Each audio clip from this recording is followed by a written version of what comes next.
brièvement la situation nationale du Sénégal et singulièrement celle qui concerne les processus en cours, dont le plus en vue, c'est l'entreprise de liquidation politique du candidat Ousmane Sonko par le biais, une fois de plus malheureusement, de l'instrument judiciaire. Je ne voudrais pas disperser les réflexions en abordant en même temps plusieurs problématiques.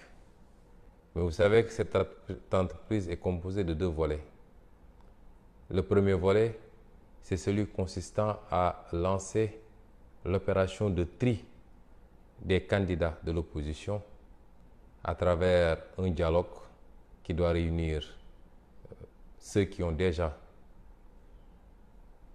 conduit des discussions assez approfondies avec le régime de Macky Sall et qui doivent juste procéder à la formalisation qui permettrait de réhabiliter ou de ramener dans le jeu politique des acteurs.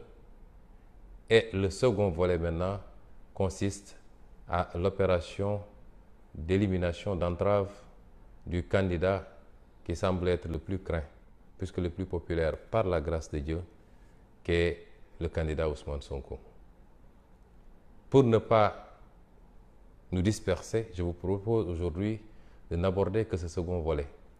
Je reviendrai plus largement sur le premier volet, sur lequel nous disposons de suffisamment d'informations, suffisamment de données pour pouvoir éclairer les Sénégalais sur le jeu des uns et des autres. Donc, pour ce qui concerne le processus de liquidation, d'élimination politique,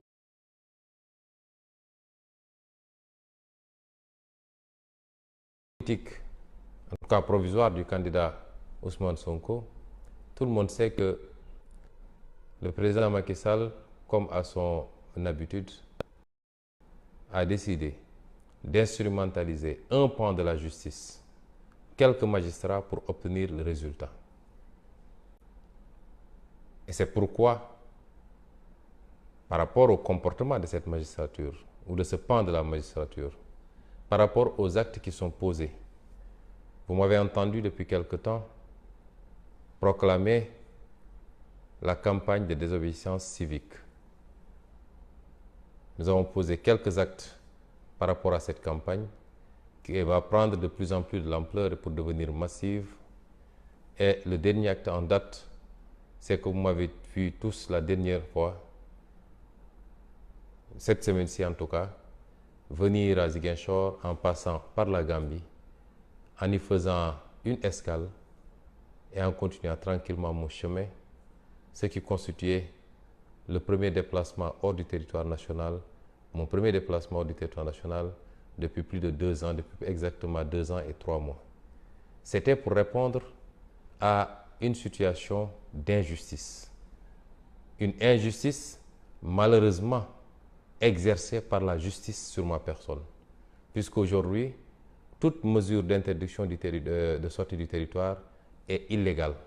L'instruction a été bouclée depuis bientôt 3 mois, mais le juge instructeur refusant de me rendre mes documents de voyage. J'ai tendance à dire que face à une justice injuste, instrumentalisée entre les mains de l'exécutif, face à un État injuste, violent, détournant les moyens qui ont été mis à sa disposition par le peuple justement pour satisfaire à ses attentes, et exclusivement pour brimer, pour violenter et pour emprisonner ou même exécuter physiquement des opposants, il n'y a qu'une solution et une réponse, c'est la résistance. J'ai été constant dans ma posture d'appel à la résistance depuis maintenant plus de 2 ans. Je le réitère aujourd'hui, je rappelle encore une fois aux Sénégalais que nous avons une obligation patriotique, une obligation de salut national de résister à la machine d'oppression du président Macky Sall. Et donc aujourd'hui, il s'agit d'échanger sur ce qui se joue sous nos yeux, notamment la multiplication des procédures judiciaires, les unes plus farfelues que les autres, contre le candidat Ousmane Sonko. Dans l'histoire politique du Sénégal, on n'a jamais vu, on n'a jamais assisté à une situation pareille, où l'appareil judiciaire n'est pas mis en branle une fois, mais plusieurs fois en tout cas. Je ne décompte même plus les procédures qui ont été lancées contre ma personne, uniquement pour atteindre un candidat dont on a peur relativement à sa popularité. Et j'ai donc considéré qu'il fallait continuer la campagne de résistance, avoir cette position de résistance et de désobéissance civique face à des lois, soit à des lois injustes, ou alors pas face à une exécution injuste et injustifiée de ces lois. De quoi s'agit-il? Vous avez tous vu que nous avons été programmés depuis le mois de février à ce jour. Ce sera la 6e ou 7e convocation devant la justice sur ma personne. Inédit. Jamais dans l'histoire judiciaire du Sénégal, politico-judiciaire du Sénégal, on a assisté à un tel acharnement contre un candidat. Je voudrais donc m'adresser à vous, particulièrement à ceux qui, dans leur maison, dans leur lieu de travail, je voulais m'adresser à vous, intellectuels, à vous, artisans, à vous, agriculteurs, chauffeurs et tout le monde. Mais je voudrais m'adresser également singulièrement à vous, partenaires du Sénégal, communément appelés communauté internationale. Je voudrais m'adresser à vous sur des bases factuelles pour vous démontrer combien l'État du Sénégal et la justice sénégalaise ont été injustes vis-à-vis de ma personne. Je voudrais d'abord lever une équivoque. Le pouvoir du président Macky Sall fait sa propagande auprès des foyers religieux, auprès de l'opinion généralement, à travers des interventions sur des plateaux de télé ou sur les réseaux sociaux. Il fait sa propagande auprès de vous, ambassade accréditée au Sénégal, pour vous faire croire que Ousmane Sonko ne respecterait pas les institutions, qu'il refuse de répondre à la justice, qu'il mobilise des gens pour faire face à l'État. Mais les faits démentent cela. Et je vais vous en donner. Je n'ai jamais refusé de répondre à une convocation. La seule convocation à laquelle j'avais refusé de déférer, je l'avais fait sur des bases légales. C'est la première convocation qui date du 7 février 2021, où la section de recherche me convoquait à venir répondre alors que j'avais mon mandat de dépôt encore en cours et que les textes de loi de ce pays disent clairement qu'un député ne peut pas faire l'objet de poursuites, d'interrogations ou d'arrestations sans que son immunité ne soit levée pendant qu'il est en session ou tout simplement en cours de mandat. J'ai considéré que c'est sciemment que le ministre de la Justice a instruit le procureur, qui a instruit le commandant de la section de recherche, pour leur demander de me convoquer et de m'arrêter immédiatement que je serai arrivé dans leurs locaux, de m'arrêter, de me mettre sous mandat de dépôt, en ignorant une immunité parlementaire que me confère et la Constitution et la loi organique portant sur l'Assemblée nationale. Et c'est la seule fois où j'avais refusé de déférer à la convocation. Pour toutes les autres, une fois que la machine avait été mise en branle pour procéder à la levée de mon immunité parlementaire, j'avais été convoqué sur des bases illégales aussi. J'avais été convoqué le 3 mars 2021. Le monde entier a assisté à des scènes surréalistes où j'ai quitté mon domicile en tant que citoyen libre, présumé innocent, répondant à une convocation d'un juge d'instruction, mais c'est en cours de route que le ministre de l'Intérieur a instruit les forces de défense et de sécurité pour procéder à mon arrestation illégale, me conduire illico presto à la section de recherche et m'y retenir pendant 6 jours dans le cadre d'une détention arbitraire et illégale. N'eût été le soulèvement populaire qui en a suivi, massif, où tout le peuple sénégalais s'est levé comme un seul homme pour dire nous n'accepterons pas cette injustice. Aujourd'hui, je ne serai pas là devant vous à vous parler. J'aurais été certainement à la maison d'arrêt et le juge aurait pris tout son temps pour procéder à une instruction.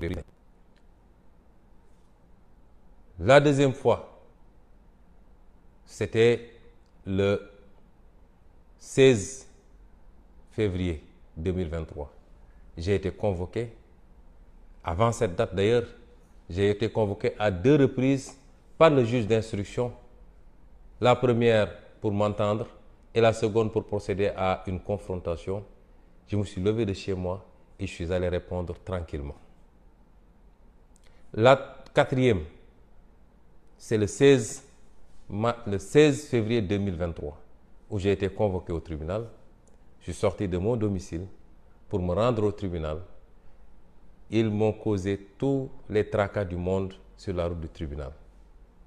Mais pire encore, de retour du tribunal où le juge avait dû consentir à un renvoi après une rude bataille de mes avocats, j'ai fait l'objet d'une agression que le monde entier a vue. Une agression qui a heurté, qui a ému et qui a questionné le monde entier sur les pratiques du président Macky Sall. Je crois que c'est ce jour-là que même ceux qui ne voulaient pas ouvrir les yeux ont été obligés de se rendre à la réalité sur le caractère autocratique, violent et méchant du pouvoir du président Macky Sall. Puisque tout le monde a assisté à la sortie du tunnel de Soumbédioune, à l'acharnement des services d'élite de la police qui sont venus briser la vitre de ma voiture. Ils auraient pu me tuer, ils auraient pu me blesser gravement. Ils m'ont blessé légèrement, puisque les tessons de bouteilles se sont incrustés entre ma chaussure et mon pied, et j'ai dû marcher sur cela, ce qui m'a créé des coupures. Ils auraient pu m'atteindre à la gorge. Les tessons de bouteilles auraient pu atteindre mon œil, mais d'une violence inouïe que rien ne justifiait. Et tout le monde a pu assister à cela.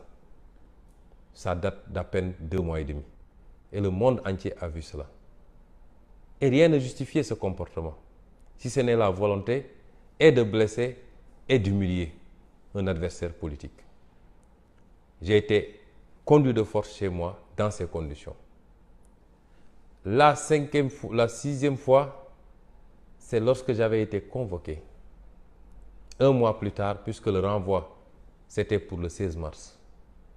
Là aussi, le monde entier a vu que sur la route du tribunal, les forces de défense et de sécurité, sur instruction de Macky Sall via son ministre de l'Intérieur, ont bloqué mon convoi, ont gazé mes accompagnants, en ont arrêté beaucoup qui croupissent encore aujourd'hui dans les geôles de Macky Sall, ont cassé la vitre de ma voiture une 2e fois, et quand j'ai pu m'en extirper pour entrer dans un autre véhicule, ils sont revenus casser la vitre de ce véhicule, mais plus grave encore, m'ont aspergé d'un liquide qui, plus tard, s'est avéré être un liquide toxique qui aurait pu me coûter la vie si je n'étais pas sorti très tôt de la voiture, si j'étais resté dans un environnement clos. Cela s'est fait au vu et au su de tout le monde, avec toutes les caméras braquées, puisqu'ils ne se cachent plus dans les exactions qu'ils commettent. Chers amis, chers concitoyens, chers amis étrangers, ces faits sont d'une particulière gravité. On n'a jamais vu dans le monde entier un citoyen convoqué au tribunal qui s'y rend faire l'objet d'autant d'acharnement, d'autant de brutalité et de tentatives presque de liquidation physique. On n'a jamais vu un citoyen qui, à chaque fois qu'il est convoqué au tribunal, 48 heures avant, ou même plus, est prisonnier de Macky Sall. Je ne dis même pas sa maison, mais tout son quartier est barricadé. Ses enfants n'ont pas le droit de sortir pour aller à l'école. Sa famille, même chose. Ses amis et ses proches, ses parents ne peuvent pas accéder à son domicile. Sur aucune base légale. Et cela ne semble même pas émouvoir certains Sénégalais.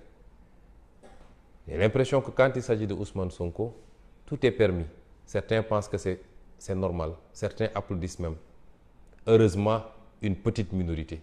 Parce que l'écrasante majorité des Sénégalais, de tous âges, de toute religion, de tout sexe, de toute considération, dénonce, déplore et condamne fermement ces agissements. Est-ce que aller au tribunal répondre à une convocation peut justifier tout cela? Chaque jour, des centaines de citoyens sont convoqués au tribunal. Le plaignant lui-même va au tribunal. Il se choisit l'itinéraire qu'il veut pour se rendre au tribunal. Au nom de quoi veut-on m'imposer le contraire? Et pire encore, même dans l'enceinte du tribunal, nous ne sommes pas en sécurité. Puisqu'on interdit à ma sécurité d'accéder au tribunal.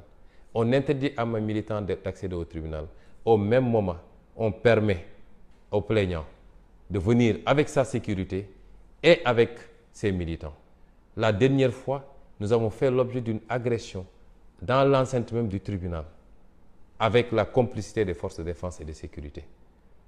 Comment voulez-vous qu'un citoyen aille répondre dans ces conditions? Et pire encore, que la justice soit complice de ces agissements. Parce que lorsque je me suis présenté devant le juge, avec des habits déchirés, où il y avait les traces des produits dont j'avais été aspergé, le juge a refusé d'en tenir compte pour vouloir coûte que coûte retenir l'affaire, or même que mes avocats n'avaient pas pu encore accéder au dossier. Ce n'est plus de la justice, c'est du banditisme judiciaire. Et c'est pourquoi j'ai pris la décision, toujours dans le cadre de ma campagne de désobéissance civique, de ne plus collaborer avec cette justice. Si la justice, si l'État ne peut pas nous garantir le minimum de sécurité pour pouvoir nous rendre à une convocation qui, somme toute, devait être ordinaire, je ne me présenterai plus devant cette justice pour répondre à quoi que ce soit. Lui, le président Macky Sall, avait été convoqué sur les 9 milliards de Taïwan par la justice du temps du président Abdoulaye Wade. Il est sorti de son domicile, fortement accompagné par ses militants, a roulé en sens inverse pour aller répondre. Et ces militants sont restés devant les locaux de la police jusqu'à la fin de l'interrogatoire pour l'accompagner et le reconduire tranquillement chez lui. Il n'avait pas été gazé, encore moins, il n'avait pas subi de tentative d'assassinat, il n'avait pas été brutalisé. J'ai pris cette décision ferme et je l'assume. Prendre cette décision ne signifie pas qu'on donne blanc-seing à la justice ou à quelques magistrats pour dire il n'est pas venu répondre, on fera ce qu'on veut. Ah non. Parce qu'un magistrat ne peut pas apprécier un dossier en dehors du contexte global de ce dossier. Qu'un magistrat assiste en même temps que tous les Sénégalais à ces intimidations, à ces agressions, à ces violences, il aurait dû, lui, être le premier à prendre les dispositions pour que le citoyen que je suis puisse venir répondre à la justice tranquillement. Il ne le fait pas, mais qu'il veuille ignorer cet environnement-là pour s'empresser d'en tirer des conséquences engage sa responsabilité pleine et entière. Je veux dire à ces magistrats que le Sénégal est plus grand que nous tous. Je veux dire à ces magistrats qu'il est révolu l'époque où un juge pouvait se permettre n'importe quoi et rentrer tranquillement chez lui, retrouver sa famille, en pensant que ça peut être passé par pertes et profits. Je veux dire à ces magistrats que ce que le Macky Sall vous demande, puisqu'il dit que c'est une affaire de la justice, et c'est ça la lâcheté de certains hommes politiques, il ne veut même pas endosser la responsabilité de la liquidation de Ousmane Sonko, mais il se défausse sur vous. J'en appelle à la responsabilité de ces juges. Ce que Macky Sall vous demande de faire, c'est d'être les éléments qui vont stopper un projet pour lequel l'écrasante majorité des Sénégalais et beaucoup d'Africains nourrissent aujourd'hui un espoir sans fin. Je n'ai jamais volé, je n'ai jamais violé, je n'ai jamais été corrompu, je n'ai jamais corrompu. Je peux dire la main sur le cœur que j'ai les mains propres. Et vous, magistrats, particulièrement vous, les 3 juges qui devraient siéger, le président Macky Sall vous dit, c'est à vous de stopper aujourd'hui ce projet en décrétant l'inéligibilité de M. Ousmane Sonko. C'est une grosse responsabilité que vous avez. Parce que vous savez tous, comme tous les Sénégalais d'ailleurs, qu'aucun des dossiers qui vous est soumis ne tient la route. Tous ces dossiers sont cousus de fil blanc. Il n'y a jamais eu de diffamation. Il n'y a jamais eu de faux ni d'usage de faux. Il n'y a jamais eu d'injure. Il n'y a jamais eu de viol. Même un enfant de 10 ans au Sénégal sait cela. Et vous le savez parce que vous savez que vous avez des dossiers vides où il n'y a absolument pas matière à condamner qui que ce soit, a fortiori Ousmane Sonko. Et je veux vous dire que si vous ignorez ces enjeux, si vous n'avez pas compris, au-delà du mal que vous faites aux gens, en vous cachant derrière votre robe et derrière une interprétation fallacieuse de la loi, vous vous attaquez à un homme qui ne vous a rien fait. Vous vous attaquez à sa famille. Vous faites mal et vous pensez que vous pouvez, vous, après, tranquillement, continuer à dérouler comme si de rien n'était, vous vous trompez. Tous ceux qui auront participé à ces complots, je le jure devant Dieu, d'une manière ou d'une autre en rendront compte. Et ce n'est pas l'affaire d'une journée. Ce n'est pas l'affaire d'un mois. Ce n'est pas l'affaire de quelques années. Ah non. Je lance un appel à tous les militants et militantes, tous les sympathisants et sympathisantes, tous les Sénégalais imbus de vérité et qui croient à ce projet, d'en faire une affaire personnelle.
Je parlais de Gatsa Gatsa.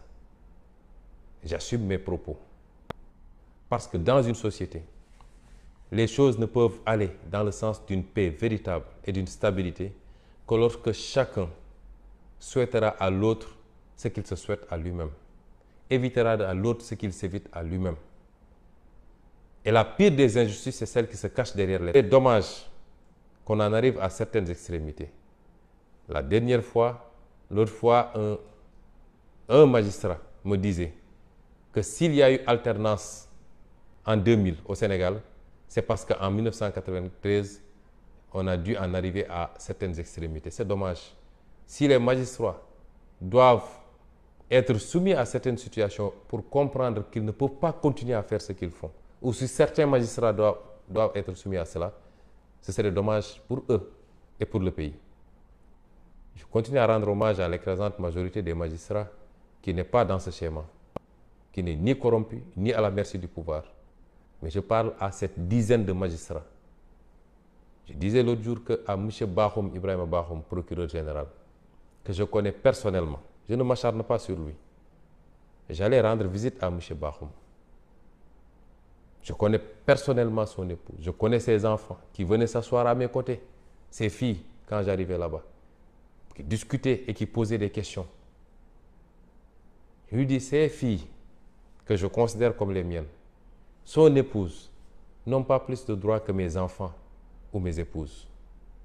Et je ne peux pas admettre aujourd'hui que lui, il soit le bras de Macky Sall pour porter tort à ma famille et penser que sa famille peut continuer à vivre calmement. Si aujourd'hui, toutes les puissances essaient de s'approprier d'une bombe atomique, c'est pour aboutir à ce qu'on appelle l'équilibre de la terreur. Et c'est pourquoi beaucoup de gens hésitent à attaquer la Corée du Sud. C'est pourquoi l'Iran se tue à l'avoir cette bombe. Parce que, à partir du moment où dans une société, tout le monde comprendra que le mal que je fais à autrui peut me retomber dessus.